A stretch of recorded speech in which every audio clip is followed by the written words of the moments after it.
नमस्कार, आदाब, सत श्री अकाल। My name is Shivanand Dubey और आज हम लोग डिस्कस करने वाले हैं क्या भाई, अर्थमेटिक के ऐसे क्वेश्चंस जो बार बार अगर आप लोग यूपीएसआई का पेपर दे रहे हो या जो है एसएससी सीजीएल का पेपर दे रहे हो, एटलीस्ट बैंकिंग का पेपर, एलआईसी का पेपर, सब में या जो है और भी कोई कांस्टेबल का पेपर देंगे, मे भी रिपीट हो सकते हैं। तो चलिए, ये डिफरेंट टाइप ऑफ अर्थमेटिक के क्वेश्चंस हैं, यानी लगभग सारे चैप्टर से लिए गए हैं। तो चलिए आइए हम लोग जो है बिना टाइम वेस्ट किए आज हम लोग क्या डिस्कस करेंगे भाई, अर्थमेटिक के क्वेश्चन। बाकी सबको पता ही होगा। ओके, क्वेश्चन नंबर 1 ध्यान दीजिएगा, ये बहुत बार एग्जाम में आया हुआ है, बस थोड़ा सा इसको इस फॉर्म में लिख रहे हैं, ध्यान समझिएगा।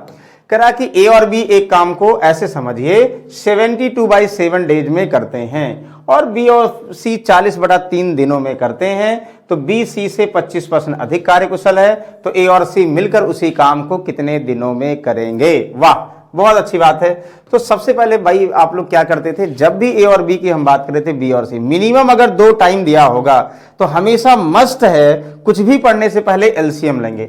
यानी ए और बी एक काम को 72/7, बी और सी 40/3 एलसीएम लेंगे। और एलसीएम में ध्यान दीजिएगा न्यूमरेटर वाली वैल्यू का, जब भी फ्रैक्शनल फॉर्म में वैल्यू दिया होगा तो न्यूमरेटर फॉर्म में एलसीएम लेते हैं ना। तो 40 और 72 का एलसीएम क्या होगा भाई, 40 में 0 आ गया, 72 में जो 0 मिलेगा वो मल्टीपल चेक करेंगे। भाई 72 में 0 तो 5 मल्टीपल वाले में ही आएगा, 5 × 10 5 7 35 यानी 360। 72 का 5 × 360 क्या 40 से कटेगा, 4 × 9 36, यस कटेगा। इसका मतलब 360 क्या हुआ, एलसीएम हुआ। आप लोगों को और भी तरीके डिस्कस किए थे एलसीएम में फैक्टर बताने के तरीके से। जो एलसीएम लेंगे वही वर्क हो जाएगा, यानी कार्य मतलब 360। ये आप लोगों को टाइम एंड वर्क में डिस्कस किए थे भाई, ध्यान दीजिएगा। अच्छा, 360 वर्क हुआ तो ए और बी 72/7 दिनों में करेगा। तो 360 वर्क को ए और बी 72/7 डेज में करेगा। तो इफिशियंसी का मतलब वर्क डिवाइड बाय टाइम। जो पहले फ्रैक्शन में इफिशियंसी निकालते थे, अब हम लोग क्या निकाल लेंगे, नंबर्स में। 72 5 जा 5 7 जा 35, यानी 35 वर्क पर डे कौन करेगा, ए और बी करेगा। ये इफिशियंसी आ गई भाई। अच्छा, 360 वर्ग को बी और सी करते हैं 40/3 दिनों में। तो 4 × 9 36, 9 × 27 यानी 27 वर्ग पर डे भाई कौन करेगा, आप लोग कहोगे सर बी और सी करेगा। जब पता हो गया ए और बी एक दिन में 35 वर्ग करेंगे, बी और सी मिलकर एक दिन में 27 करेंगे। आप लोग बताओ, ऐड करोगे तो ए 2 बार बी और सी आ जाएगा, लेकिन ए बी सी का सेपरेट नहीं आएगा। इसीलिए इन्होंने एक लैंग्वेज दिया है, B is 25% more efficient than C. B is 25% more efficient than C, यानी बी का इफिशियंसी सी से 25% अधिक है। यानी सी अगर 100 वर्क एक दिन में करेगा तो बी 125 करेगा, यानी रेशियो क्या होगा, 5:4। तो बी और सी में इफिशियंसी आ गया और बी और सी के इफिशियंसी का योगफल दिया है। तो बी और सी एक दिन में 27 वर्क करेंगे, ध्यान दीजिएगा। तो 5 4 की वैल्यू 27 वर्क पर डे, तो 5 4 9 की वैल्यू 27, 1 की वैल्यू 3, 3 5 15 वर्क पर डे कौन करेगा, बी करेगा। और 5 चौक 20, यहां से 3 5 15, 3 चौक 12, 12 वर्क पर डे कौन करेगा, आपका सी करेगा। जब बी और सी पता हो गया तो ए का पता हो गया। आप लोग कहोगे sir B 15 work per day, तो यानी बी 15 वर्क पर डे, तो ए कितना, ए आपका आ जाएगा, ए आ जाएगा 20 वर्क पर डे। सबका आ गया भाई, ये जान के दिया था। यहां ए और बी का इफिशियंसी, यहां बी और सी का इफिशियंसी। बी सी से 25% मोर इफिशियंट है, इसका मतलब हुआ बी और सी के इफिशियंसी का रेशियो दिया है, बी और सी के इफिशियंसी का योगफल दिया है। तो योगफल से बी और सी का इफिशियंसी आ गया इंडिविजुअल। जब बी का इफिशियंसी 15 वर्क पर डे और सी का 12 वर्क पर डे, हमें ए का चाहिए, तो भाई बी का अगर हम पहले वाले में रख देंगे तो एक आ जाएगा। हमें जो पूछा जा रहा क्या कि ए और सी मिलकर उस वर्क को कितने टाइम में करेंगे, किस वर्क को, जिसको ए और बी और सी ने किया था 360 वर्क को। तो एक दिन में कितना करेगा पता हो गया भाई, एक दिन में 20 काम करेगा। और ए और सी एक दिन में 20 वर्क करेगा और सी एक दिन में कितना करेगा, पहले से पता 12 वर्क। तो 20 और 12 कितना हुआ, 32 वर्क पर डे। सॉल्व कर लोगे, आंसर हुआ यहां से 4 8 32 हुआ, 4 9 36 0, यानी 8 × 8 हुआ और 1 8 × 8 2/5 यानी 11.25 डेज। बिल्कुल करेक्ट आंसर। बताओ समझ में आ गया, यस। अभी एक क्वेश्चन और देते हैं, आप लोग बताओगे इसको। चलिए, वेरी गुड, आई होप इसमें कोई डाउट नहीं होगा। चलिए इसको जल्दी से आप लोग बताओ, देखते हैं। कहोगे सर a + b 12 16, ये तो है लेकिन डायरेक्टली नहीं दिया है। देखो यहां क्या दिया, a + b 12, b + c 16। तुरंत एलसीएम लोगे 12 16 का, सबको पता 16 3 48 है ना। तो 48 टोटल वर्क हो गया। और इस वर्क को 12 चौक 48 यानी 4 वर्क पर डे कौन करेगा, ए और बी करेगा। 16 3 48, 3 वर्क पर डे बी और सी करेगा। लेकिन बी और सी का सेपरेट इफिशियंसी रिलेट करने के लिए क्या दिया है, ए उस पर 5 दिन काम करता है, बी 7 दिन काम करता है और उसके बाद सी काम पर आता है, शेष काम को 13 दिनों में करता है। ए अकेले पूरा करने में कितना समय लेगा? मतलब यहां से इस स्टेटमेंट से आप लोग ध्यान दीजिएगा, जैसे पहले वाले में था वैसे सेपरेट नहीं कर सकते हो। तो भाई पहले समझो क्या कह रहा है। देखो ये कह रहा है कि जो टोटल वर्क था कितना, जो 48 वर्क था, इसको कौन कौन किया? ये कह रहा है कि 48 वर्क को ए ने 5 दिन तक काम किया ना, काम किया, और बी 7 दिन तक का, अच्छा बी 7 दिन तक, मतलब ए पूरा 5 दिन किया, बी जो है 7 दिन तक किया, मतलब अगले 7 दिन नहीं करा, बी 7 दिन तक टोटल किया, बी 7 दिन तक काम, और उसके बाद सी काम पर आता है, शेष काम 13 दिनों में पूरा करता, मतलब सी 13 दिन तक काम किया। सी टोटल मतलब रिमेन, इसके बाद वाले, A work on 5 days for B 7 days and after that C comes work finish the rest of in 13 days. मतलब ये कह रहा बिल्कुल सही है, ए 5 दिन तक काम किया, फिर बी 7 दिन तक काम किया, और सी जो बचा था 13 दिन में पूरा किया। तो भाई इसको रिलेट करने के लिए ए का इफिशियंसी चाहिए, बी का इफिशियंसी चाहिए, सी का चाहिए, नहीं पता है हमें। ए और बी और सी कंबाइंड में पता है, तो हम ये भी कह सकते हैं, ध्यान दे दो कि भाई हम ये कह दें कि ए जो है भाई 5 दिन तक अपनी इफिशियंसी से काम करेगा, बी अपनी इफिशियंसी से, सी अपनी इफिशियंसी से, ठीक है। लेकिन हमें पता, हम कहते हैं एक दिन में 2 काम करता है और बी एक दिन में 5 काम करता है। तो ए अगर 5 दिन तक काम करेगा 10, बी अगर 20 दिन काम करेगा तो 25 गुना 100, 25 पंचे 125, 100 ज्यादा हो जाएगा। चलो अच्छा, ये कितने दिन तक? हमने कहा 5 दिन तक काम किया और ये 8 दिन तक, तो 5 8 40 वर्क ये करेगा। लेकिन अगर हम दोनों का 5 दिन का निकालना है तो दोनों एक साथ जोड़ सकते हो ना। हम बोलते हैं ए और बी का एक दिन का 7, तो 5 दिन का 35, तो हम चाहे 5 दिन का ए का निकालें 10 और 5 दिन का बी का निकालें कितना, यहां पे 5 दिन का बी का 25, 25 और 10 35, तब भी करें। मतलब कंक्लूजन क्या कहना चाह रहे हैं हम ये कहना चाह रहे हैं भाई, जब हमें एबीसी का सेपरेट इफिशियंसी नहीं पता, ये तो कह सकते ना भाई ए 5 दिन तक करेगा, बी 7 दिन तक करेगा, तो 5 कॉमन लोगे, 5 दिन तक ए और बी को एक साथ करवा दें भाई। अगले 5 दिन तक, ये 5 दिन तक किया, ये 5 दिन तक किया, और ये कितने दिन तक किया हमें पता हुआ, ये 7 दिन तक किया। अच्छा, ये 7 दिन तक किया तो हमने कर दिया भाई। हम ये बोल दें ये जो 7 बी है, ये 5 बी और प्लस 2 बी कह सकते हैं ना। मतलब 5 दिन तक बी का काम और 7 दिन तक, 5 दिन ए करेगा, ज्यादा थोड़ी कर रहा, लेकिन 5 दिन बी करेगा और 2 दिन और सी के साथ करेगा। हम ये बोल दें, हम कह सकते हैं, कर भले नहीं है लेकिन बता तो सकते ना। हम कह सकते थे यहाँ पे 13 सी का मतलब भाई 2 सी और 11 सी में हम ब्रेक कर दे। क्यों कर रहे हैं? क्योंकि 2 बी और 2 सी एक साथ जुड़ जाएंगे, तो 2 बी प्लस सी, और बी प्लस सी क्यों ब्रेक कर रहे हैं भाई? हमें बी प्लस सी का एफिशिएंसी पता है। हम ये कह सकते हैं जो पहले 5 दिन फिर 7 दिन फिर 13 दिन में एबीसी करते हैं, तो पहले 5 दिन तक ए और बी करें। देखो मल्टीप्लाई करोगे 5a 5b हो जाएगा, और 2 से मल्टीप्लाई करो 2p 2c हो जाएगा, और फिर 11c। मतलब जो ये ब्रेक अलग अलग लिखा है और उसको हम दूसरे तरीके से मैनिपुलेट कर दें तो भी उसके सम के बराबर होगा, तब 48 काम पूरा हुआ। हमें पता भाई ए और बी एक दिन में कितना करेगा? 4 वर्क करेगा। ध्यान दो, तो 5 चौक 20, यानी 5 दिन में 20 काम कर दिए होंगे। बी और सी एक दिन में 3 काम करेंगे, तो 3 दुनाई 6 वर्क कर दिए होंगे। और 11 सी एक दिन में कितना करेगा नहीं पता है। कुल 48 काम पूरा हो गया होगा। तो 26 20 से 26, तो 11 सी की वैल्यू कितना हुआ? 48 माइनस 26। आप लोग कहोगे सर 48 माइनस 26 22 हुआ, तो सी बराबर कितना? 22 बटा कितना? 11। मतलब 2 काम इसका मतलब सी करेगा। तो बात हो गया भाई, सी का इफिशियंसी आ गया, इसका मतलब सब आ गया। वो सारा जो है खेल कर रहा था सी के इफिशियंसी को रिलेट करने के लिए। अब आप लोग क्या कर रहा है, ए अकेले उस काम को पूरा करने में कितना समय लेगा? जब सी का इफिशियंसी आ गया तो इसमें रख दो ना भाई। जब सी का आ गया, बी का आ गया, बी का आ गया, ए का आ गया, तो सी का हमें 2 वर्क पर डे कंफर्म हो गया। अगर 2 वर्क पर डे सी करेगा, इसका मतलब बी 1 वर्क पर डे करेगा, और बी 1 करेगा तो ए कितना करेगा? 3 वर्क पर डे। अब ए 3 वर्क पर डे करेगा, तो ए को 48 वर्क करना है, तो 3 से डिवाइड करोगे, 3 कितना हो? 16 3 48, यानी 16 डेज में करेक्ट आंसर। बिल्कुल सही आंसर, 16 दिन बिल्कुल सही आंसर हो जाएगा। बताइए कोई कंफ्यूजन है? नहीं कंफ्यूजन है भाई, आसानी से आप लोग सॉल्व कर लोगे। अच्छा, कुछ लोग ऐसे करेंगे हिट एंड ट्रायल के रूल से भी कर सकते हो, लेकिन ये जस्टिफाई करना होगा। ओके चलिए, वेरी गुड।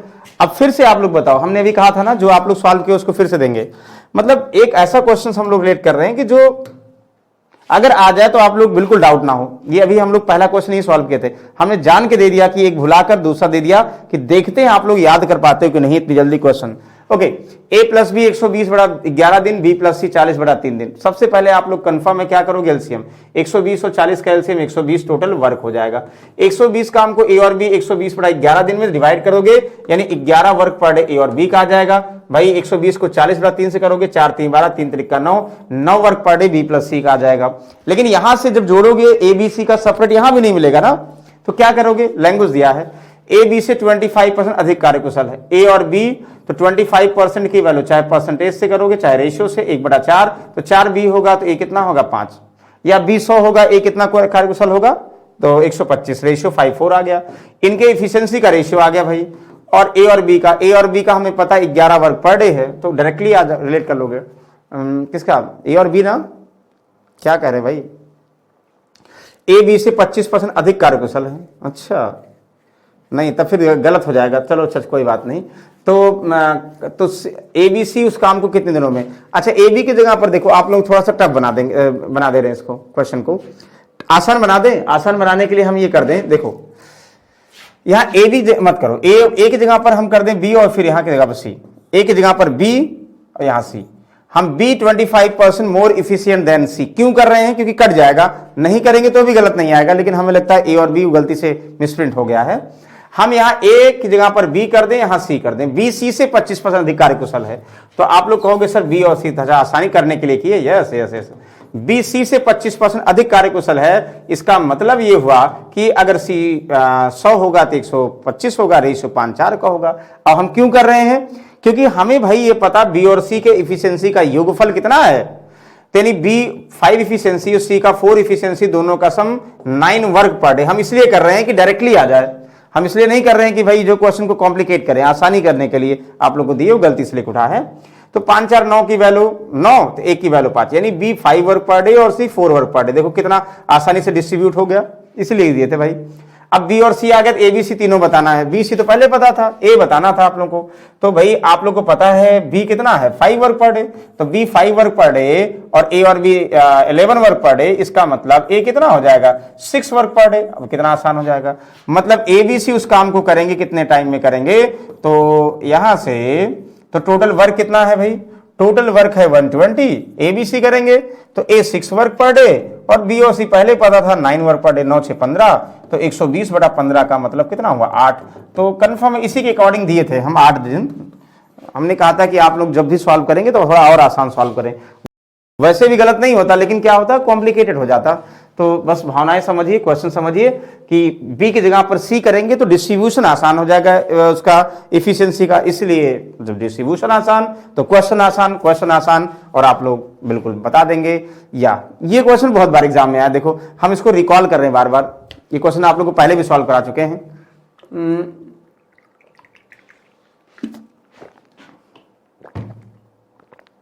क्वेश्चन ध्यान से पढ़िए भाई, क्या है, please read question carefully. Question को ध्यान से पढ़ेंगे, क्या कह रहा है भाई, देखो कह रहा है कि एक मल्लाह 13 आवर, मतलब मल्लाह can row 40 kilometre upstream and 55 kilometre downstream in 13 hour and 30 kilometre upstream and 44 kilometre downstream in 10 hour. मतलब इक्वेशन बनाना है, बोट स्ट्रीम का क्वेश्चन है। What is the speed of मल्लाह in still water, ध्यान दीजिएगा, मल्लाह की still water में आप लोगों को स्पीड बताना है। याद करिए हमने कैसे बताया था इसको, कि आप लोग क्या लिखोगे, मल्लाह can row upstream 40 kilometre 55 downstream, तो 40 किलोमीटर अप स्ट्रीम में स्पीड यूएस मान लो, डाउन स्ट्रीम में 55 किलोमीटर डी मान लो, और up stream plus down stream का टाइम कितना है 13 आवर है। ये इक्वेशन नंबर 1 बना लोगे, यस याद है। वो अलग बात है अप स्ट्रीम डाउन स्ट्रीम में क्या स्पीड होगी हम बताएंगे। अच्छा फिर से क्वेश्चन कह रहा भाई कि वो 30 किलोमीटर अप स्ट्रीम में, यस अप स्ट्रीम में, और प्लस 44 किलोमीटर डाउन स्ट्रीम में जाएगा भाई कितना, आप कहोगे जाएगा भाई 10 आवर में, यस 10 आवर में, इक्वेशन नंबर 2।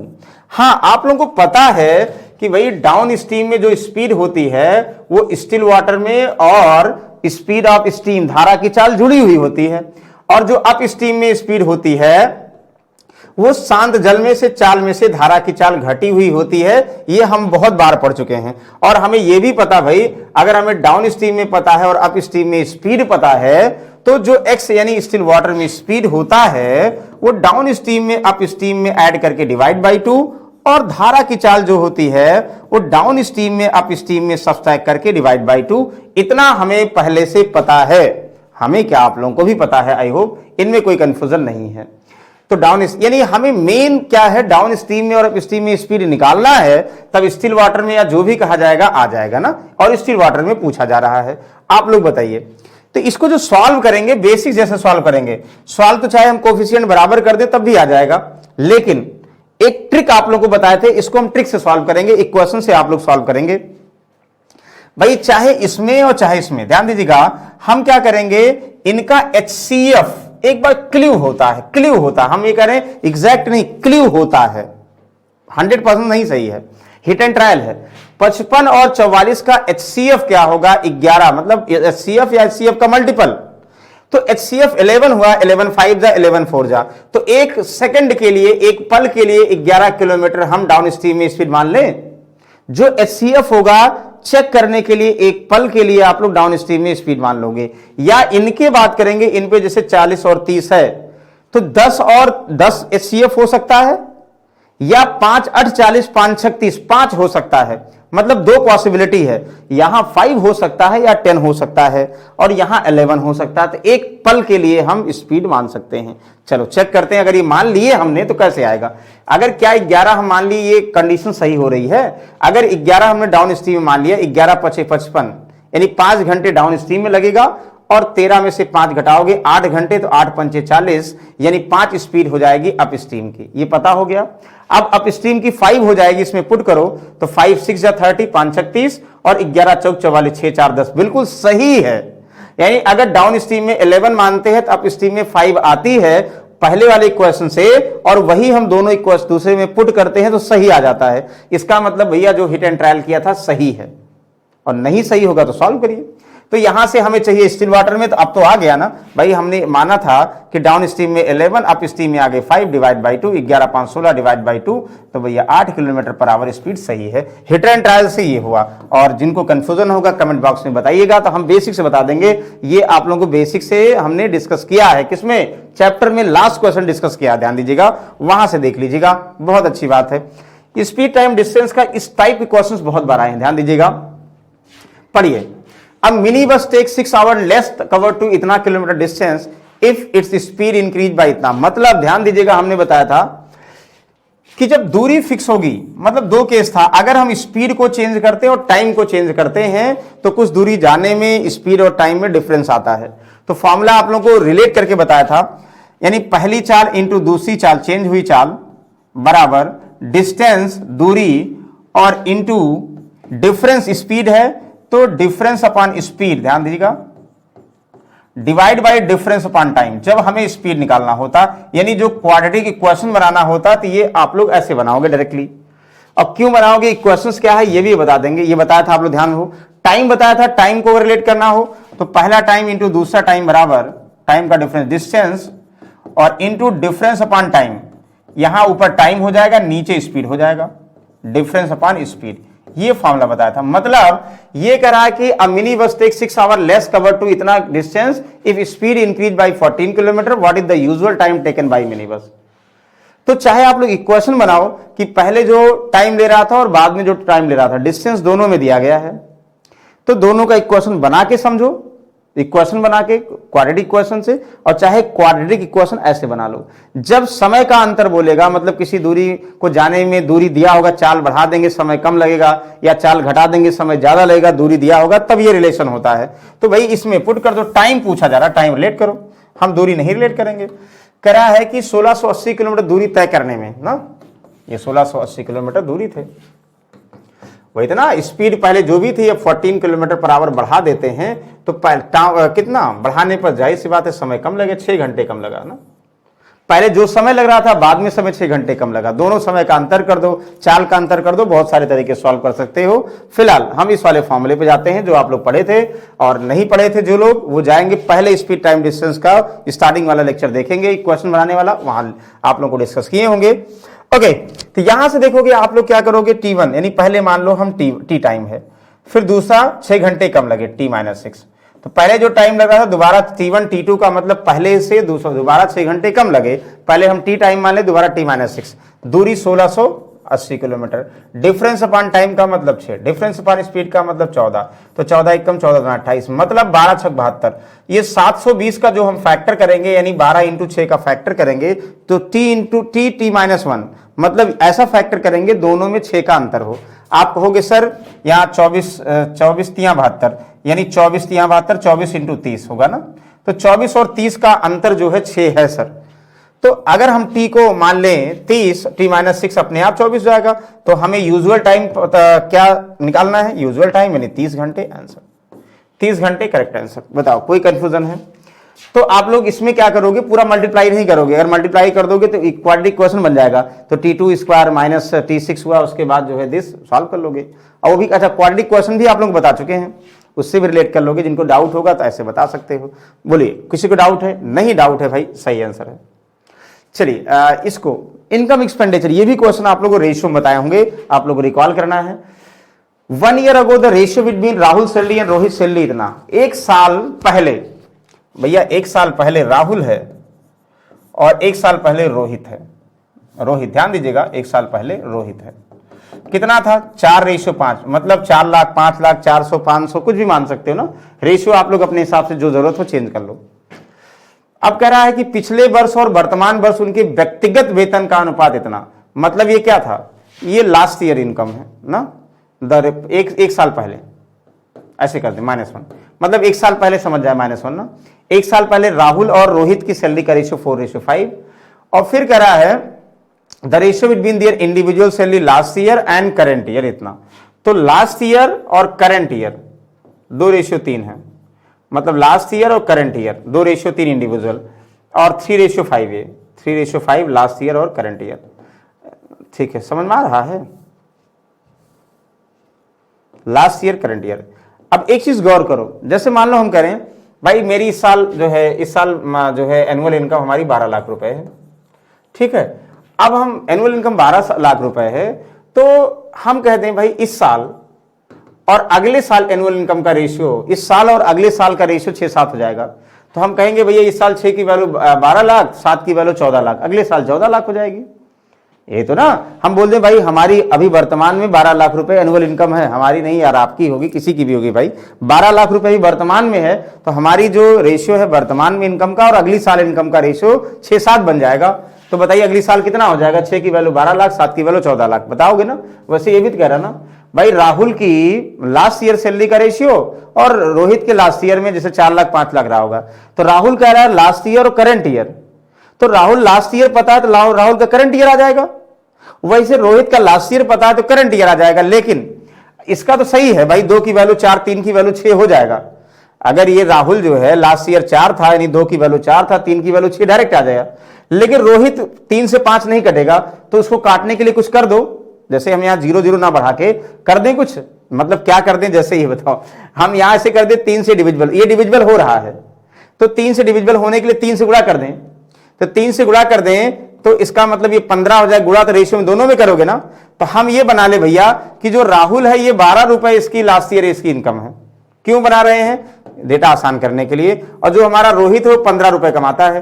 देखो रोहित और राहुल में 4 और 5 का फिर भी रेशियो होगा, क्योंकि किसी भी रेशियो में सेम नंबर से मल्टीप्लाई करो कोई फर्क नहीं पड़ता है, हम जुगाड़ के लिए सेम नंबर से मल्टीप्लाई कर रहे हैं। ओके, तो आप कहोगे सर लास्ट ईयर राहुल जो है ये 12 रुपए था, तो लास्ट ईयर राहुल 2 रेशियो की वैल्यू 12, इस साल कितना हो गया, 2 की वैल्यू 12, 1 की वैल्यू 6, 3 की वैल्यू 18 रुपए। सर इस साल जो है राहुल 18, अगले इस साल 18, मतलब वर्तमान में 18 हो जाएगा, जब पिछले साल राहुल 2:3, यानी लास्ट ईयर और करंट ईयर 2:3 का अनुपात है। लास्ट ईयर ये 12 रुपए था, तो 2 रुपए की वैल्यू, 2 रेशियो की वैल्यू 12, 1 की वैल्यू 6, 3 की वैल्यू 18, मतलब इस साल वर्तमान में जो हमारा राहुल है वो 18 रुपए कमाएगा। अच्छा, जो रोहित है 3 और 5 का रेशियो, लास्ट ईयर 3 रुपए कमाता था, इस साल 5 कमाता था, और लास्ट ईयर 3 की वैल्यू 15, 1 की वैल्यू 5, तो 5 5 25, यानी अब 25 कमाएगा।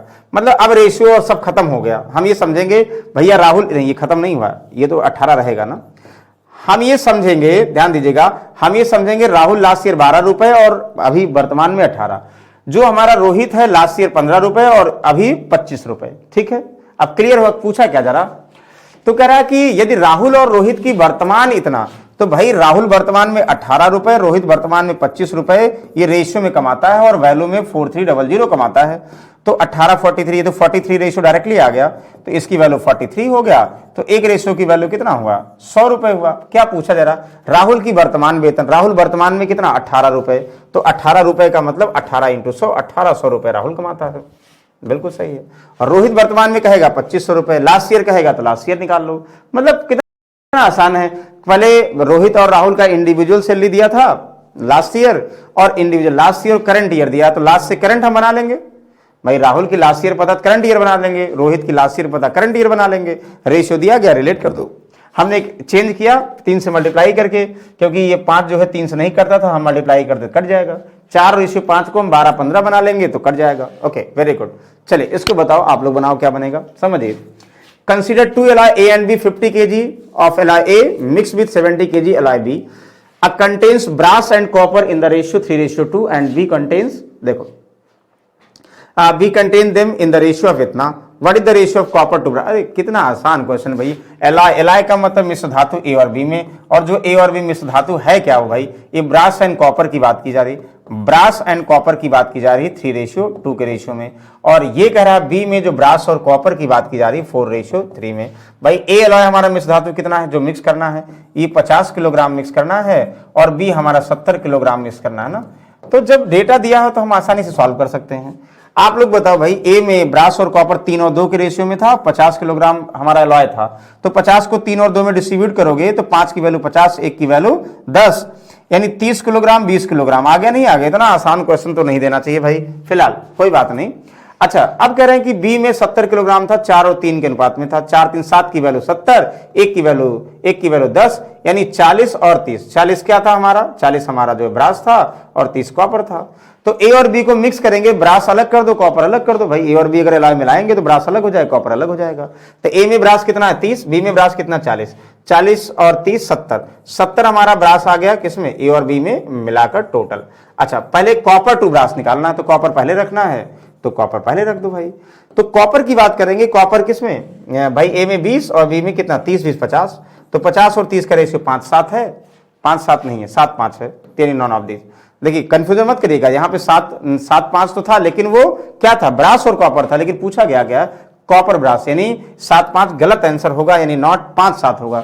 आसान दिए हैं तो भाई जो हमारा क्या कहते हैं ऑप्शन है वो तो कंफ्यूजन में करेंगे ना। चलो बिल्कुल, वेरी गुड, आई होप समझ में आ गया होगा, बहुत अच्छी बात है। तो देखो ये अर्थमेटिक की बात करो, डीआई दोनों की बार बार हम कर रहे हैं। अगर आप लोग प्रैक्टिस करते जाओगे ना, आप लोगों को लगेगा सर इतना आसान क्वेश्चंस आते हैं। भाई कंपटीशन में अगर एक बार आप लोगों ने, चाहे जिसका प्रिपरेशन कर रहे हैं, एक बार ढंग से मैथ्स पढ़ लिया, हाँ एक बार पढ़ने के बाद लगातार उसको अब आप लोग किसी भी चैनल से, यूट्यूब से, जैसे भी, बस आप लोगों को देख के प्रैक्टिस में लाना है। मतलब ऐसा प्रैक्टिस में लाना कि एक बार क्वेश्चन देखो तुरंत माइंड में जूम हो जाए, अच्छा हमने तो सर सॉल्व किया था इसको, अब सॉल्व किया था तो कुछ ना कुछ समझ में आया होगा ना, तो उसको फिर अगेन अगर डाउट हो तो फिर से क्लियर करो।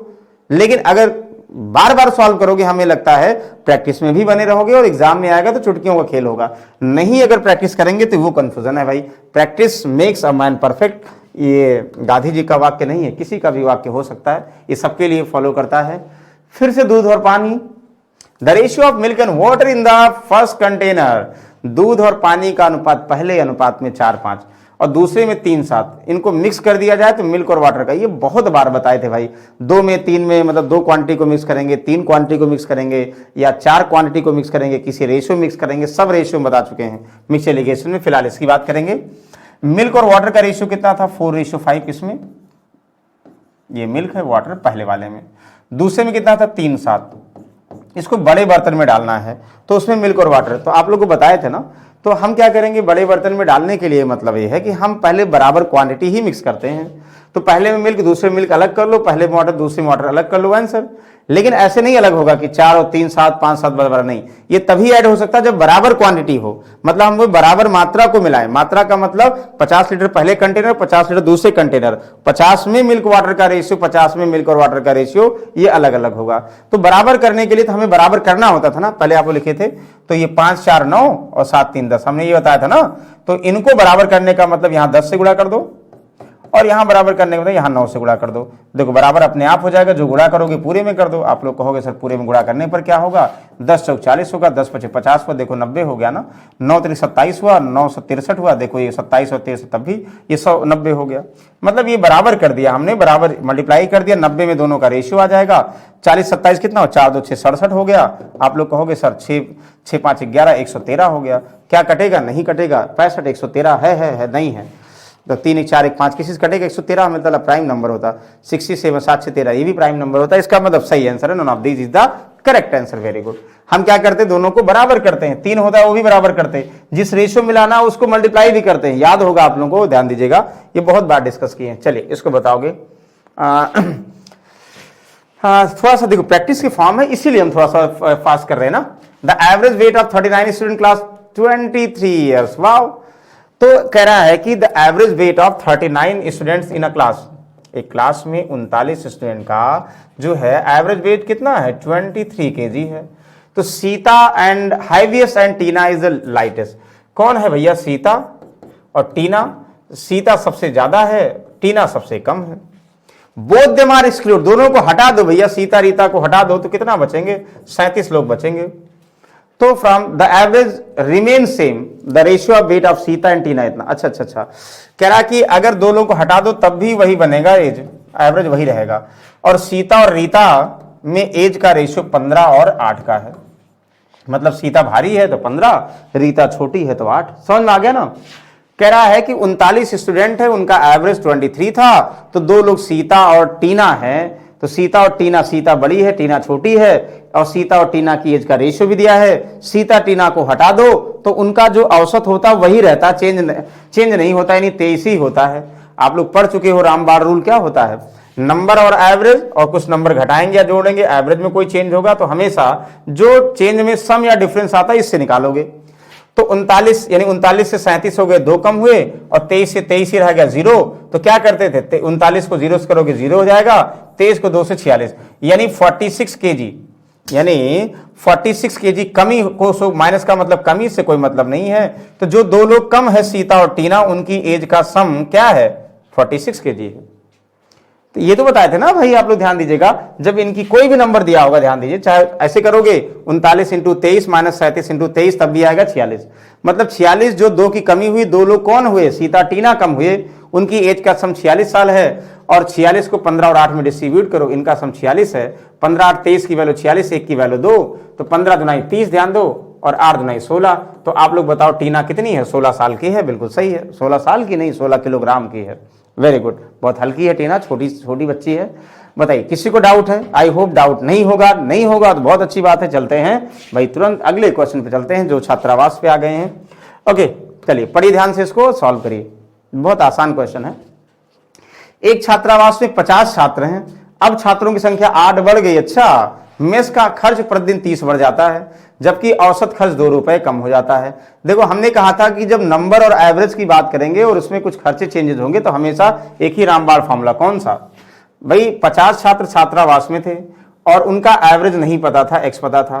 तो कह रहा अब छात्रों की संख्या 8 बढ़ गई, 58 हो गई, तो उनका जो है औसत खर्च 2 रुपए कम हो गया, x-2। मतलब जब नंबर और औसत कहीं भी दिखेगा वो यहां पे करोगे, यहां इस तरफ नंबर, यहां औसत। अब उसके बाद आप लोग बताओ, 50 का x था तो खर्च आता था ना, 50 छात्र हैं, एक छात्र पे औसत मान लो 50 छात्र हैं, एक छात्र पर औसत 10 रुपए आया, तो 50 पर कितना, 50 × 10 गुणा करोगे ना। तो मतलब ये औसत खर्च है, एवरेज खर्च है। तो यहां दे दिया गया भाई, जब ऐसा 8 बढ़े तो प्रतिदिन का खर्च 30 रुपए हमारा बढ़ जाता है। तो प्रतिदिन का खर्च 30 रुपए बढ़ जाता है, तो मूल व्यय कितना था बता दो भाई। देखो यहां से क्या मिलेगा आप लोगों को, नंबर में 8 बढ़ गए और यहां पे एवरेज 2 कम हुआ, तो कहोगे भैया 50 × 2 यानी माइनस का 100, ध्यान दोगे, और x-2 × 8 यही करोगे ना, तो प्लस का 8x और 8 दूनी 16 माइनस का 16 बराबर कितना, डेली खर्च 30 रुपए। तो 30 रुपए खर्च दिया, 30 के बराबर कर दो आंसर। आप लोग कहोगे सर अच्छा क्यों कर रहे हैं ऐसे, देखो ये किस में आएगा भाई, टोटल खर्च यहाँ, टोटल खर्च यहाँ, तो खर्च में चेंज 25 रुपए आया तो 25 रुपए यहाँ पे आता है और यहाँ लिख दिया। वही तरीका इधर आएगा, प्लस हो जाएगा। तो 8x इक्वल टू क्या होगा, सॉल्व करो भाई। 8x इक्वल टू माइनस का, ध्यान दीजिएगा, -100 -16 -116 30 146 ना, नहीं 136 ना, 136 30 10 40 46। समझ में आ गया नहीं क्या कह रहे हैं हम, ध्यान दीजिए कंफ्यूजन नहीं करोगे आप लोग। यहां माइनस किया तो माइनस आप लोग कर दो, प्रतिदिन 30 प्लस का है, ठीक है। 8 गुना 16 सही है, 146। तो x रुपए, अच्छा क्या है एग्जैक्टली हमें तो नहीं आया, x का वैल्यू कितना हुआ 8, तो 8 एकम 8 मतलब 146/8 कटेगा नहीं, एग्जैक्टली डेसिमल्स में आएगा, इसलिए डेसिमल में आंसर आ रहा, हाँ आ रहा, तो क्या दिक्कत है। तो कह रहा है कि बताइए तो मूल व्यय ज्ञात कीजिए। भाई ये तो क्या था, औसत, मतलब ये हुआ कि पहले 50 छात्रों का औसत खर्च ये था, तो बताइए खर्च कितना था, तो 146 बटा ये औसत खर्च था 50 छात्रों का, तो खर्च कितना, तो कुल औसत into total number of student multiply कर दो, टोटल खर्च आ जाएगा, टोटल एक्सपेंडिचर आ जाएगा, आप लोग निकाल लोगे। देखो इसको हमने इसलिए डिवाइड कर दे, 2 दूनी 4, 2 से 25, 2 दूनी 4, अच्छा 2 चौका 8 हुआ, 2 चौका 8 हुआ, 2 दूनी 4, 2 से 2 7 14, 2 3 6, 25 को 23 से मल्टीप्लाई कर दो, डिवाइड बाई 2 कर दो, आप लोग मल्टीप्लाई करो क्या आएगा, तो 4 एकम 4 3 7 और 4 8 32, 4 दूनी 8, 4 पंचे 20, डिवाइड बाई 2, 2 9 18, 2 एकम 2, यानी 912.5 कहीं है। यस, बता कोई डाउट है।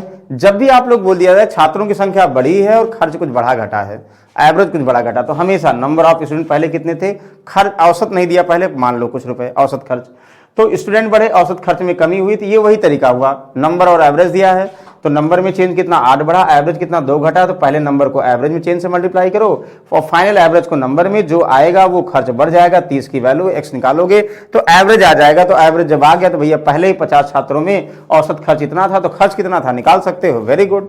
तो आई होप यहां तक डाउट नहीं होगा, नहीं होगा तो अगले क्वेश्चन चलते हैं। ओके, ध्यान दीजिएगा, ये भी क्वेश्चन बहुत अच्छा क्वेश्चन है। कह रहा है कि पुरुषों के एक समूह में वजन की गणना करने के लिए सदस्य का 63 किलोग्राम, गलती से इतना किलो लग दिया गया, तो इससे वजन का औसत आधा किलोग्राम बढ़ गया। समूह में पुरुषों की संख्या कितनी थी, तो पुरुषों में एक समूह की वजन की गणना, एक सदस्य के 63 किलोग्राम की वजन गलती से 83, मतलब n थे लोग, n लोग थे, तो कह रहा 63 की जगह पर अगर 83 रख दें, 63 की जगह पर 83 गणना कर दें, यानी नंबर में, यानी वेट कितना गणना में बढ़ जाएगा। आप कहोगे सर वेट बढ़ गया कितना, ध्यान दीजिएगा, आप कहोगे सर 63 से 83 हो गया तो कितना बढ़ गया भाई, 20 बढ़ गया, तो 20 वेट बढ़ गया, ठीक है ना, 20 वेट बढ़ गया। और आप लोग कह दिया जाए कि बताइए एवरेज कितना बढ़ गया, तो एवरेज की अगर हम बात करेंगे तो 20 बढ़ गया, तो 20 डिवाइड बाई n, मतलब एवरेज में इतना चेंज होगा। अच्छा ठीक है, due to this average the weight increase by half the number of men in the group. अब कह रहा है कि इसकी वजह से, ध्यान दीजिएगा ये एवरेज है, तो due to average the weight increase by half, average weight क्या हुआ, average weight increase by half, तो औसत क्या हुआ, आधा बढ़ गया। ध्यान दीजिएगा, आप लोग बताइए, हम कह दें औसत आधा बढ़ गया, आधा का मतलब क्या हुआ आप लोग बताइए, the due to this average increase by the number of weight increase by half. तो भाई पहले n स्टूडेंट थे, n का जो भी n स्टूडेंट थे, इनका मान लो जितने स्टूडेंट थे, इनका एवरेज कुछ था, समझिएगा इनका एवरेज कुछ था। आप लोग कहोगे इनका जब n स्टूडेंट थे, इनका एवरेज कुछ था, तो अगर हम 63 की जगह पर वजन करते, 63 किलोग्राम गलती से इतना लिख दिया गया था, तो 83 किलोग्राम लिख दिया, मतलब 63 एक्चुअली था, 83 लिख दिया गया है, तो जो हमारा एवरेज एक्चुअल वेट होना चाहिए तो औसत था, ठीक है ना, जो यहाँ पे इनका औसत था, तो जो एक्चुअल वेट होना चाहिए भाई, यहाँ से 20 से मतलब 20 किलोग्राम बढ़ना चाहिए, तो 20 किलोग्राम बढ़ना चाहिए, n स्टूडेंट का एवरेज कितना बढ़ना चाहिए, इतना, यानी फाइनली हम कहेंगे x 20 प्लस n, अब जो है टोटल क्या हो गया, टोटल इनका वेट हो गया, मतलब एवरेज हो गया। तो कह रहा है कि due this average of the weight increase by half kg, मतलब जो एवरेज आधा किलोग्राम बढ़ गया तो वेट कितना बढ़ गया, एवरेज आधा किलोग्राम बढ़ गया। पहले कितने स्टूडेंट का, n स्टूडेंट का आधा किलोग्राम एवरेज बढ़ गया, यानी इतना वेट बढ़ गया। अच्छा एक चीज ध्यान दो, कहोगे सर इतना क्यों कंफ्यूजन कर रहे हैं, एक लाइन का आंसर है, हम क्यों इतना मतलब डाउट कर रहे हैं। देखो आप लोग ये कहोगे, अब ध्यान समझिएगा, क्वेश्चन क्लियर है आप लोगों को, पुरुषों के समूह में वजन की गणना करते समय सब पता है। आप लोग ये कह रहा है कि मान लो कुल n पुरुष थे, इनका एवरेज x था, कह रहा है कि गणना में 63 की वजन से 83 लिख दिया गया था।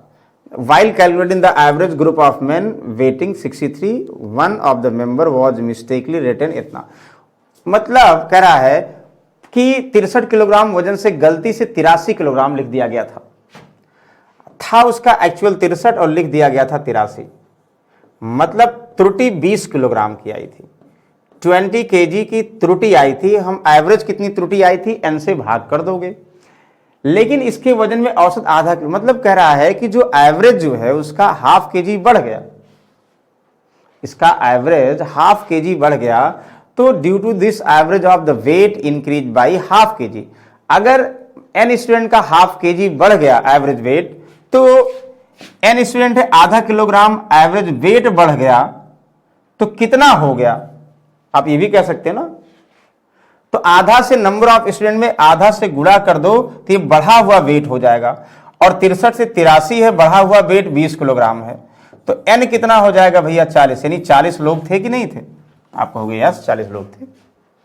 यही तो करते थे आप लोग, हम कह दें कि 20 छात्रों का औसत वजन कुछ भी था, मान लो 35 किलोग्राम था, मिस्टेकली हम 20 की जगह पर एक को हमने 25 काउंट कर लिया, तो बताइए एक्चुअल औसत क्या होगा। तो हम लोग क्या करते, 20 से हमें 25 काउंट कर लिया, 5 बढ़ गया, एवरेज कितना बढ़ गया 20, मतलब एवरेज कितना बढ़ गया, इसी से रिलेट करते थे। वैसे यहां भी तो है, यहां क्या कह रहा भाई, एवरेज आधा बढ़ गया, नंबर ऑफ स्टूडेंट n थे, आधा एवरेज बढ़ेगा तो कितना वेट बढ़ेगा, n लोगों का वेट कितना बढ़ेगा, तो 83 से 63 हुआ, तो वेट कितना बढ़ेगा, जो गलती से लिखा हुआ 20 किलोग्राम, तो n की वैल्यू 40, यानी 40 छात्र थे आंसर। वेरी गुड, ओके, इसको पढ़िए ध्यान से, बहुत अच्छा क्वेश्चन है, बस आप लोगों को क्वेश्चन को रिलेट करने की जरूरत है, ध्यान दीजिएगा, जल्दी से आप लोग बताएं क्या आएगा।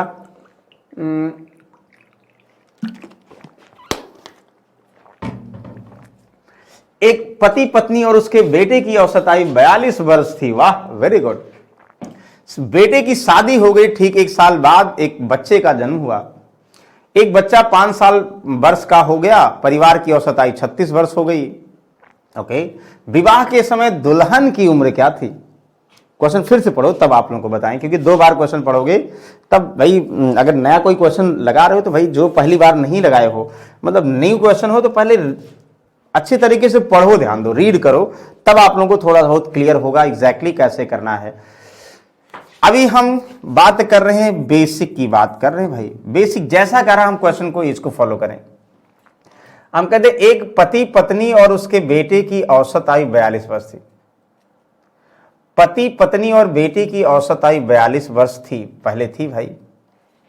3 लोग थे, हस्बैंड और 3 लोग थे, हस्बैंड प्लस वाइफ प्लस एक बच्चा सन, 3 मेंबर, इनकी एवरेज एज 42 ईयर थी। तो टोटल एज कितनी थी, सम ऑफ एज या टोटल एज अगर निकाल लेंगे तो 42 इंटू 3, 3 दूनाई 6, 3 चौक 12, यानी 126 साल तीनों मिलाकर थे। इसमें कौन कितने साल का था हमें अभी नहीं पता है। मदर फादर और बच्चा का 3 लोगों का औसत आयु अगर 42 साल था तो कुल एज 126 साल की रही होगी। अच्छा, ठीक 1 साल बाद उसके घर एक बच्चे का जन्म हुआ, तो इसका मतलब हुआ भाई शादी अभी हुई है, अभी सब 126 साल के हैं, आज ही शादी हो गई है, 1 साल के बाद बच्चा होगा, ठीक है। 1 साल का जन्म हुआ, बच्चा 5 वर्ष का जब हो गया, ध्यान दीजिएगा, बच्चा 5 साल का जब हो गया, भाई जो ये हमारा सन है ये शादी कर लिया, तो इसकी भी वाइफ आ गई, जो ये है शादी कर लिया, इसकी भी वाइफ आ गई ना, यस आ गई।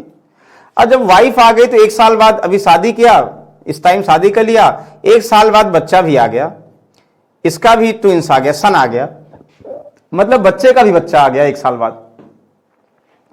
बच्चा जब 5 साल का हुआ तब अब फैमिली की एज 36 साल हुई। मतलब हस्बैंड वाइफ पहले थे, उनका एक बच्चा था, इस बच्चे की शादी हुई और इस बच्चे के बच्चा हुआ। कुल मिला के मेंबर कितने हो गए अब? हस्बैंड वाइफ, अब ये भी सन भी भैया उसकी वाइफ बन गई और इसके भी एक बच्चा हो गया, 3 2 5 लोग हो गए।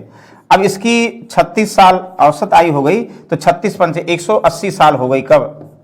180 साल आयु हो गई जब एक लड़का, जब हमारा बेटा नहीं, इसका बेटा 5 साल का था, जो जिस हस्बैंड ने बच्चा पैदा मतलब शादी किया था अपने बच्चे की, और इस बच्चे ने बच्चा जब पैदा किया, बच्चा 5 साल का हो गया, तो जो है अब पूरी फैमिली की आयु 180 साल हो गई। आप कहोगे सर पहले 126 थे, कब? जब शादी हुई, मतलब जो दादा दादी बन गए हैं वो लोग अपने बच्चे जब शादी किए थे तब कुल 126 थे, अब 180 हो गए। तो गैप कितना भैया? 54 साल के। तो 54 साल का गैप कब है? 54 साल का गैप है शादी होने के बाद। 3 लोग हैं, ध्यान दीजिएगा, शादी होने के 1 साल बाद बच्चा हुआ, तो और बच्चा जब 5 साल का हुआ, मतलब जो 180 उसमें 5 साल का 54 जो बढ़ा है, इसमें 5 साल का जो बच्चे का बच्चा है वो बढ़ा है क्योंकि जब बच्चा 5 साल हुआ तब हम 180 निकाल रहे हैं एज ना, तो बच्चे का बच्चा 5 साल का है। भाई हम कह रहे हैं, ध्यान दीजिएगा, दादा दादी 6 साल, मतलब 1 साल बाद बच्चा हुआ था, अब से 1 साल बाद बच्चा हुआ, और 5 साल का जब हुआ तो कुल मिला के 6 साल हुआ। तो 6 साल कितने मेंबर बढ़ेंगे? आप कहोगे सर 6 साल हमारा मेंबर जो हैं, 6 साल मेंबर, अगर दादा दादी और उनका बच्चा, वाइफ को छोड़ दीजिए, दादा दादी उनका बच्चा और पोता तो 5 साल का होगा ही, पता हो गया, पत्नी ही बच रही, पत्नी को हम अभी रहन दें, तो दादा दादी उनका बच्चा, ये पहले मतलब अभी अगर 142 हैं तो ये 5 साल बाद, मतलब ये 6 साल बाद कितना होंगे? तो मतलब 6 दादा बढ़ेंगे, 6 दादी बढ़ेंगे, 6 बच्चा बढ़ेगा, 18 साल बढ़ेगा, ऐसे कहोगे? सर 18 साल तो यही बढ़ जाएंगे, जो 54 बढ़ा है तो 18 यही तीनों लोग बढ़ जाएंगे, पत्नी को नहीं बढ़ाया, पत्नी भी बची है। मतलब 5 साल, 1 साल बाद बच्चा हुआ, 5 साल का जब बच्चा हुआ तो 5 साल का बच्चा हुआ, इस बच्चे का बच्चा, और दादा दादी और ये पति, दादा दादी का लड़का, ये 6 साल दादा, 6 साल दादी, 6 साल ये, मतलब अभी सब जीवित हैं। 5 साल का बच्चा होगा तो 6 साल बढ़ेंगे ना, 1 साल बाद बच्चा हुआ है तो 6 साल तीनों बढ़ेंगे, 18 साल बढ़ेंगे, पत्नी के नहीं है। मतलब 18 5 23 साल, 23 साल इसका बच्चा और जो है दादा दादी हो गए, मतलब 23 साल ये बढ़ेंगे। तो 54 में से 23 घटा दोगे, यानी 31 साल की हो जाएगी। अब कौन? भैया दादा दादी ने जिस लड़के की शादी किया है वो बहू जो है 31 साल की हो जाएगी। कब? अब। लेकिन कह रहा है कि जो है दुल्हन जब शादी के समय कितनी थी, तो अगर अब 31 साल का मतलब 6 साल बाद 31 साल की हुई है, तो दुल्हन शादी के समय कितनी रही होगी? आप कहोगे सर 25 साल रही होगी, बस आंसर। तो 31 में से 6 घटा दोगे, क्यों? एक तरीका ये भी है, और कुछ लोग ऐसे भी करेंगे भाई, कुछ लोग जोड़ते जाएंगे, मतलब कुछ लोग जोड़ते जाएंगे ऐसे, हस्बैंड वाइफ, यानी 142 साल अभी हुआ, लड़के की शादी हुई, 1 साल बाद बच्चा हुआ, तो 5 साल का बच्चा हुआ जो लड़का है, तो सब चारों लोग, मतलब सभी लोग 6 जुड़ेंगे ना, सभी लोग जो है चारों मेंबर 6 24 जुड़ेंगे, तो 24 जुड़ेंगे, कुल मिलाकर कितना होना चाहिए? 6 चौक 24, अगर मान लो हम ऐसे कर दें तो 24 4 5 4 9 9 4 13 के 3 हो गया, और 2 3 4 2 6 हो गया, 163, और 36 पंचे 180, तो घटाओगे तो भी वही आ जाएगा। लेकिन वाइफ को क्यों कनेक्ट करोगे? रिलेट हो जाएगा। आई होप किसी को डाउट नहीं होगा। यस, बिल्कुल समझना है। तो एज वाले बहुत आसान होते हैं, एज वाले टफ नहीं होते, बस कहा जाए तो भैया एक कहता है यदि आप मेरी उम्र को उलट दें, तो ये आप लोग उलटिए उम्र, ये आप लोग के लिए होमवर्क है, ये आसान क्वेश्चन है, ऑप्शन से देख लीजिएगा, मैच कर लीजिए, बिल्कुल इजी क्वेश्चन से रिलेट कर लोगे। ये भी बताएं कि आप लोग करने के दे दें, कहोगे सर हर क्वेश्चन करने के लिए देते हैं, चलो इसको बता देते हैं। एक परिवार में जोड़े का बेटा और बेटी है, पिता की उम्र उसकी बेटी की उम्र की 5 गुनी है। In a family couple has a son and daughter, एक कपल है, ध्यान दीजिएगा, एक कपल यानी हस्बैंड वाइफ, बेटा और बेटी, डॉटर और सन, ध्यान दीजिएगा, डॉटर और सन। तो the daughter age of father, मतलब the age of father is 5 times that age of daughter. मतलब अगर डॉटर x साल होगी तो पिता 5x साल का होगा। जैसे अगर अच्छे भी बना लेंगे, बाकी कोई जरूरत होगी तो और रिलेट करेंगे। And the age of son is half of age of his mother. तो एज ऑफ सन, मदर की एज का आधा है। Very good. मदर है कितना भी ये भी नहीं पता है। The wife is 10 year younger than हज हस्बैंड। मतलब वाइफ, मतलब पति से पत्नी 10 साल छोटी है, तो पति 5x से 10 घटा दोगे पत्नी हो जाएगी। अब पत्नी आ गई तो जो है उसका बेटा कितने हैं, इसका आधा। पत्नी मतलब अपनी माँ का आधा, तो 5x - 10 का आधा इसका बच्चा हो गया। अच्छा, फिर इसको कनेक्ट क्या करना भाई, करा कि इतना, ओहो तेरे इतना, अच्छा कह रहा कि हर husband and the brother is 10 year older than sister, यानी brother is 10 year older than sister, यानी सब पता हो गया। ब्रदर और सिस्टर में, मतलब ये डॉटर और सन लिखा है, ध्यान दीजिएगा। ब्रदर और सिस्टर हम बोले, डॉटर और सन बात तो इसके लिए डॉटर सन होगी, आपस में ब्रदर भाई बहन होंगे। तो कह रहा है कि जो भाई है, ब्रदर इज 10 ईयर ओल्डर, भाई 10 साल क्या है, 10 साल, पत्नी 10 बार छोटी, भाई अपनी बहन से 10 वर्ष बड़ा है, भाई ज्यादा है। तो यानी भाई और बहन की एज में 10 साल का अंतर है। तो भाई की एज कितनी है पता है, बहन की एज कितनी पता है, दोनों का अंतर 10 साल बना लो। भाई भैया कितना है 1/2, 5x - 10। बहन कितनी है, 1 साल की है, बराबर कितना, दोनों में अंतर 10 साल का, 2 से गुणा कर दो तो 5x माइनस कितना हुआ 10 - 2x, और 2 से गुणा करोगे 20, यहाँ से -30 हो गया। 3x की वैल्यू कितना हुआ 30 हुआ, तो x की वैल्यू कितना हुआ भाई 10 हो गया। 10 का मतलब हमारे बात करें डॉटर, मतलब डॉटर का मतलब जो बहन है वो 10 साल की। पूछा क्या जा रहा, what is the age of mother रखो भाई, तो 5 × 10 - 10, तो 5 50 - 10 40 साल भैया, माँ 40 साल की रही होगी। वेरी गुड, आई होप इसमें डाउट नहीं होगा, बहुत अच्छी बात है। ओके, तो इतना आप समझ में आ रहा होगा। हमें क्या करना, क्वेश्चन के नेचर को पढ़ते ही समझना है कि क्या होगा। अच्छा, this is the last question for today class. ये अच्छा क्वेश्चन है, इसको समझिएगा ध्यान से। क्या कह रहा है कि एक सेल्स एग्जीक्यूटिव को कुल बिक्री का 8% कमीशन मिलता है। बिक्री 10,000 रुपये से अधिक होती है, उसे इतना अतिरिक्त बोनस के रूप में मिलता है। यदि उसे इतना रुपये कमीशन कुल कमीशन इतना मिलता है, इतना। अच्छा देखो, यहां एक क्वेश्चन बहुत अच्छा है। एक सेल्समैन की बात करें, सेल्समैन कह रहा है कि अगर वो जितना बेचेगा, उसे कुल जितना बेचेगा 8% कमीशन मिलेगा, कंफर्म है। मान लो उसने 1 लाख की सेल किया तो 1 लाख का 8% 8,000 रुपये मिलेगा।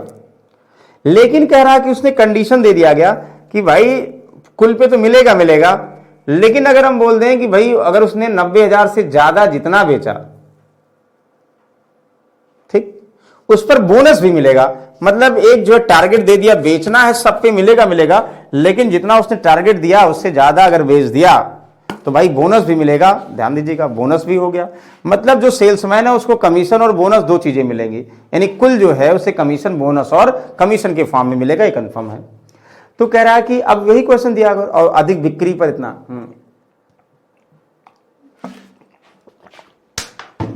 इसको समझिए क्वेश्चन आपने सर परसेंटेज में आप लोग ये बताए होंगे, ध्यान दीजिएगा। एग्जीक्यूटिव कुल बिक्री पर 8% कमीशन मिलता, तो भाई बिक्री कितनी है, तो सबसे पहले टोटल बिक्री, टोटल सेल्स, कुल बिक्री हमने x रुपए मान लिया, 100 रुपए मान लिया, जो भी आप लोगों को मानने के मन हो वो मान लो। 100 रुपए अगर कुल बिक्री मान ली, कुल सेल 100 रुपए हुआ, तो भाई जो सेल्समैन है उसे कमीशन कितना मिलेगा। आप कहोगे सर कमीशन 100 का 8% 8 रुपए मिलेगा, यही कह रहा है ना, 100 का कमीशन 8%, 100 का 8% निकालने की जरूरत नहीं, आप लोग कहोगे 8। अच्छा, एक और कमी, बोनस क्या होता है, कह रहा बोनस जो 10,000 के से ऊपर की अधिक होती। अब भाई जो भी कमीशन पे सबको ही मिल रहा है, लेकिन उसने कहा भैया ठीक है कमीशन के अलावा एक और पार देते हैं, जितना हमें टारगेट डिसाइड किया था उससे थोड़ा सा जान कम कर दिया कि भाई पूरा टारगेट नहीं होगा, तो उससे अगर ज्यादा करोगे तो बोनस भी देंगे। कह रहा कि 10,000 के ऊपर पर वो बोनस देता है 4%, 10,000 के ऊपर से अधिक की बिक्री पर 4% बोनस के रूप में। मतलब कुल बेचा ही इतना है, बोनस किस पे मिलेगा उसे ध्यान दीजिएगा।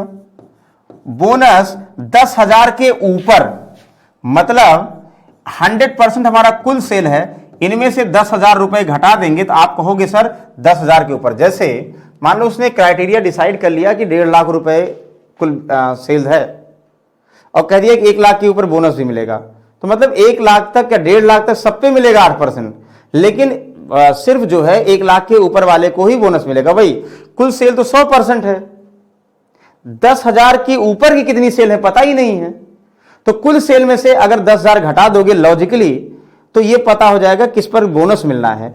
तो कुल सेल में से अगर जिस पे कमीशन 10, जिसके ऊपर कमीशन मिलना घटा दोगे तो कमीशन इस पर मिलेगा कितना, 4%। तो 4% इसका निकाल लो। आप कहोगे सर 4% कितना होगा, 100 का 4% 4 हुआ, और माइनस 10,000 का 4% 400 रुपए हुआ, मतलब 4% माइनस 400 कमीशन मिलेगा। मतलब अब कितना उसके ऊपर सेल है हमें पता ही नहीं, क्योंकि बिक्री कर नहीं पता तो ये भी नहीं पता है। अच्छा, अब करा कि अतिरिक्त मिलता कुल उसे 950 रुपए कमीशन, मतलब कुल कमीशन का मतलब हुआ टोटल कमीशन, वर्ड बोल दे मतलब टोटल हम प्रॉफिट बोल दे या टोटल कमीशन, दोनों ध्यान देगा। तो कमीशन का मतलब कुल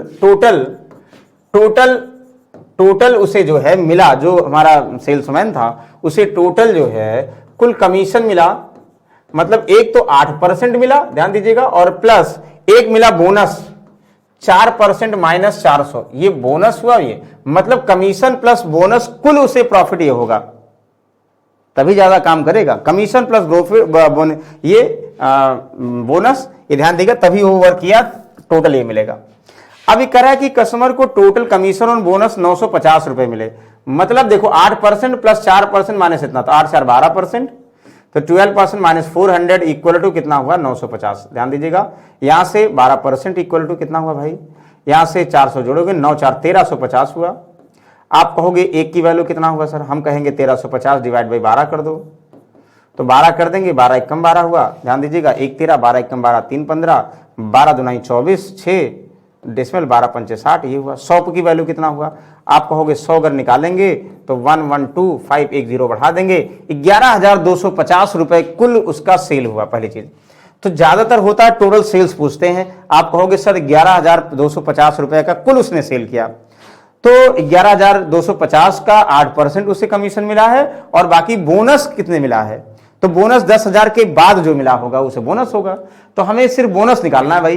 तो बोनस तो आप लोगों को पता है किस पे मिला है भाई, बोनस 4% किस पे मिला, चाहे ऐसे करो 1% की वैल्यू 112.5, 4 की वैल्यू माइनस 400 करो, ठीक है, मतलब बोनस चाहे ऐसे करो, देखो 1 की वैल्यू 112.5, 4 की वैल्यू, तो 112.5 को मल्टीप्लाई करोगे तो 12 चौक 48, यानी 4% की वैल्यू 450 माइनस कितना 400, यानी 50 रुपए बोनस मिला। एक तो ये सही होगा, दूसरा ये भी सही है कि हम कहेंगे भैया जब कुल सेल 11,250 की है और 10,000 के ऊपर कितनी सेल है, आप कहोगे सर 1250 रुपए 10,000 के ऊपर सेल है, तो इसका 4% कमीशन मिलता, 4% निकाल लो, कहोगे 2500 का 100, 25 पंचे 125, 4 कैंसिल, यानी सर 1250 का 4% 50 रुपए होता है, तो 50 रुपए कमीशन मिलेगा। बिल्कुल सही है, बताइए कोई कंफ्यूजन है?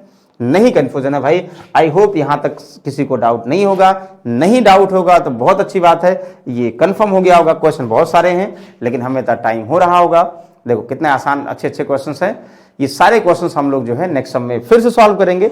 आई होप जो बार बार क्वेश्चन अर्थमेटिक्स के आ रहे हैं वो कहीं ना कहीं माइंड में आप लोगों को रिलेट हो रहा होगा, और हो रहा होगा तो इससे बड़ी खुशी कोई नहीं है। और आई होप बिल्कुल समझ में आ गया होगा भाई। एक बार लाइक और शेयर जरूर करिएगा, जिससे होता क्या ना कि हमारा मोटिवेशन बढ़ता है, और कमेंट बॉक्स में जरूर रिप्लाई करिए कि सर ये समझ में नहीं आया जो भी है। और दूसरा जो है स्टडी 91 का टेलीग्राम ग्रुप है, उस पर सब लोग ज्वाइन कर लीजिएगा, उस पर हम कुछ भी कराने वाले हैं, ठीक है। तो चलिए भाई, गुड नाइट, टेक केयर, स्वस्थ रहिए, मस्त रहिए।